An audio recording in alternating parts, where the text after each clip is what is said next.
Hello everyone, welcome back to the next video. In this video I will show you how you can change the hue, saturation, lightness for a live video recording using CameraX in native Android application. So let's get started. So first, here I'm mirroring my device so that I can show you guys the output. I'll give the camera permission as well as the record audio permission, and here you can see I have not started the video recording yet, but I'm applying the HSL to our live camera preview as well. I'll click on start and it will start applying this hue, saturation and lightness to our normal video as well. Now I can just click on stop as well to stop the recording. Here you can see it also displays a toast message which gives the URL of the saved video.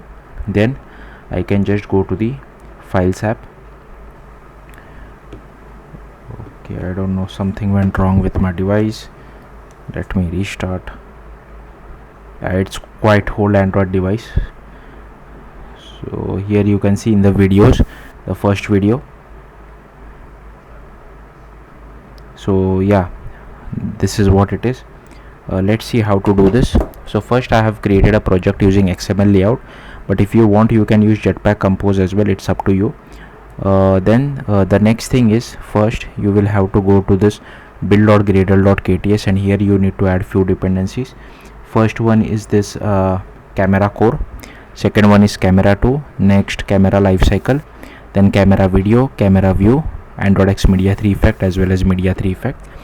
Once you add all these dependencies, you will have to go to libs.versions.toml. Here you need to add camera core, here you will need to add camera 2, camera lifecycle as well, then media 3 effect as well as media 3 effect version. And then here we need to add this camera lifecycle, camera 2, camera core, camera view and camera video. And here you need to add this Android X media 3 effect as well as media 3 effect. Then you just have to click on the sync now button to download all the Android dependencies for you. So once you have downloaded all the Android dependency, you have to go to manifest, android manifest.xml. Here you have first need to use this uses feature of hardware camera. Then you need to use camera permission, record audio permission, write external storage permission. Once you have added all this permission, you just need to go to res layout activity underscore main, and here first thing is you need to add this preview view, so that I have set the width and height to 00 so that it occupies the entire width and height of the screen. Then I have also taken one button. Again I have given the width and height as wrap content, and we are constraining it to the bottom of the screen. Then you will have to go to main activity. I'll scroll up and here you can see these are all the imports which we need to use. Again I'll simply scroll through this. Feel free to pause the video wherever you feel like and just copy this import. And there are some unnecessary dead imports as well which we can remove over here. So here you can see we have annotated this with @unstable API, so we can comment this code out as well. And here you can see there are a lot of errors which we get. Now all these things are coming from the stable version of media 3. These are not coming from the alpha version. Still the APIs are a bit unstable. This is one of the quirks of Android development. Also, by the time you guys watch it, if this media 3 effect does become stable, make sure you use the stable version. Okay, so that's why we have to use this annotation of unstable. Hopefully by the time you guys watch it, they fix this. Then here we get hold of our video capture as well as recording. Then here is our camera executor service, here is our preview view, here is our button. Then here we use register for activity result to request for multiple permissions. Then we set the value of this variable to true. Then we just loop over all of this and we set the value of this particular variable to false.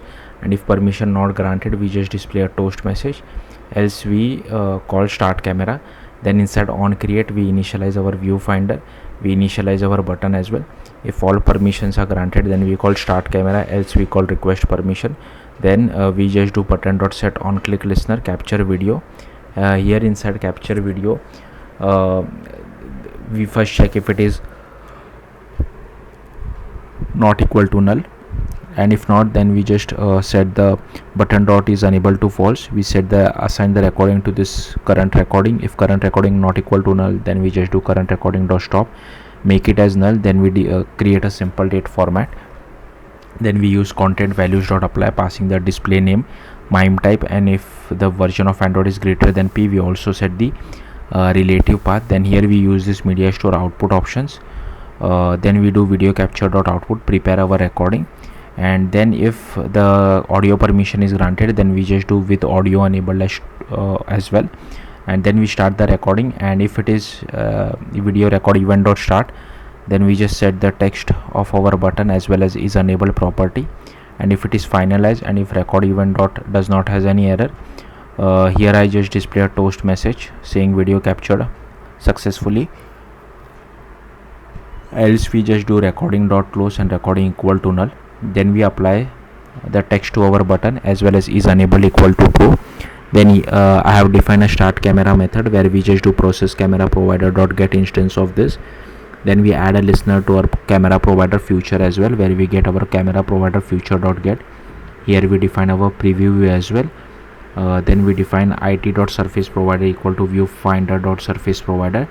Then we do recorder dot builder, set the quality selector as well. Then you do video capture dot with output. Then here we do get hold of our back camera. Then we just do use case group builder dot add our preview use case as well as video capture.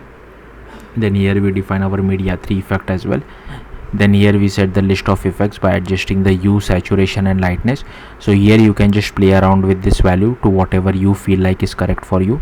Then we just add this media 3 effect to our use case group builder. We unbind our camera provider, we bind to the life cycle, and then we request permission saying activity result launcher dot launch required permission. And here we have another method called all permissions granted, just to check whether permissions were granted or not. Inside on destroy we shut down our executor, and here we have defined one companion object where we pass the file name format as well as the required permission. So yeah, that's it. Thank you for watching. Bye.